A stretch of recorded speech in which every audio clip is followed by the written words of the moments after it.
semuanya, perkenalkan nama saya Edmi Zazara Zubada. Saya dengan NIM E2A023176 berperan sebagai narator. Saya Dia Amelia Zahra dengan NIM E2A023181 sebagai petugas pemeriksaan barang. Saya Zarin Syafana Kaila Najwa, NIM E2A023208 berperan sebagai importir. Perkenalkan, nama aku Rian Jayanto, NIM E2A023213 berperan sebagai petugas bea cukai. Bayangkan dunia tanpa bea cukai. Barang masuk sesuka hati, industri lokal tertekan, dan barang berbahaya beredar bebas. Berantakan bukan? Itulah pentingnya kepabeanan dan bea cukai. Bea adalah pungutan negara atas barang impor dan ekspor, sementara cukai dikenakan untuk barang-barang tertentu yang berdampak buruk bagi kesehatan atau lingkungan, seperti rokok, alkohol, dan juga plastik. Barang tidak bisa langsung masuk ke Indonesia. Semuanya harus melewati proses kepabeanan. Importir harus mengisi dokumen, barang diperiksa, bea ditentukan, dan baru bisa dilepas ke pasar. Tidak semua barang bebas untuk masuk atau keluar dari Indonesia. Ada barang yang dilarang total dan ada yang hanya boleh masuk dengan izin khusus.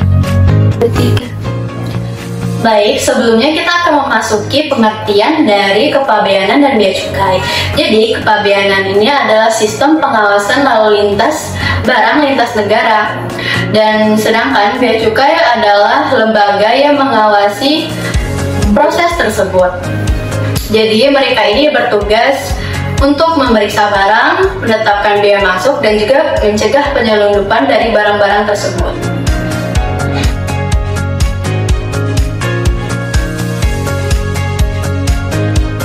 Setiap barang yang masuk dan keluar dari Indonesia harus melewati proses ketat.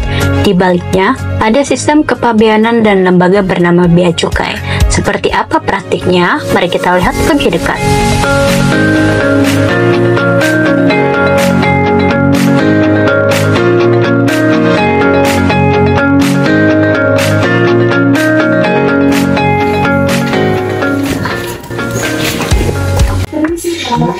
Saya mengimpor barang 50 unit vendor dari Tiongkok. Dokumennya sudah lengkap, ada invoice, checklist, dan PIB-nya. Baik, sebentar ya, saya cek dulu di sistem CSR.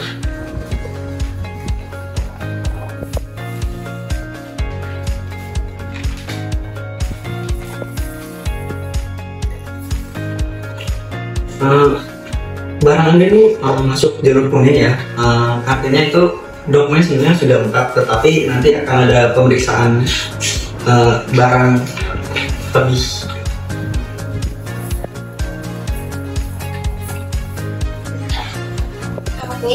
Saya cekap dulu satu sebagai sampel. Saya izin buka ya.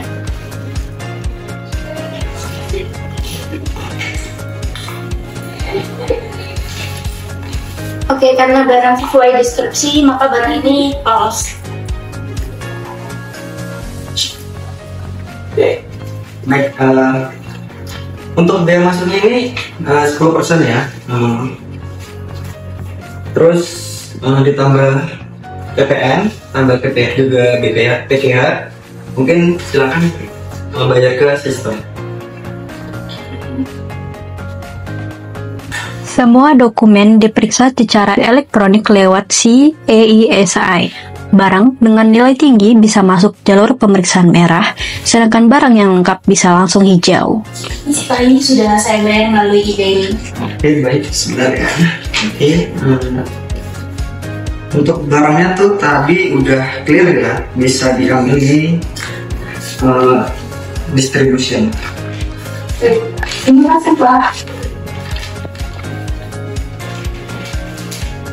Ini Kak barangnya kesehatan. Terima kasih.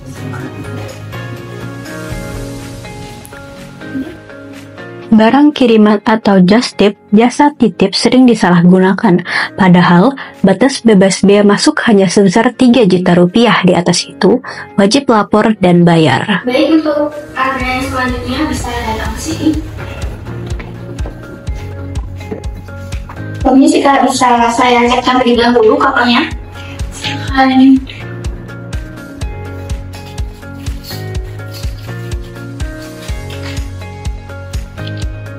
Mohon maaf, kapal ini berisi 20 parfum dan 15 smartphone. Apakah ini untuk penjualan atau untuk penggunaan pribadi? Untuk titipan teman.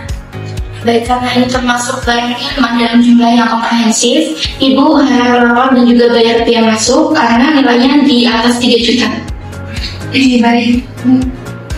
Oke, terima kasih. Ini saya kembalikan jalannya.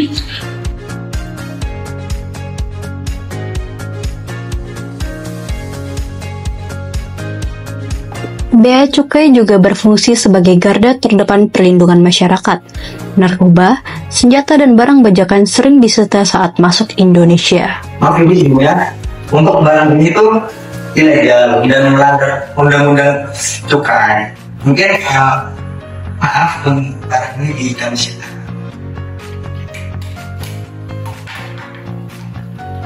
Untuk mempercepat proses, kini Bea Cukai telah digital. Semua dokumen bisa diproses lewat CEISI, bahkan petugas bisa memantau pergerakan barang secara real time.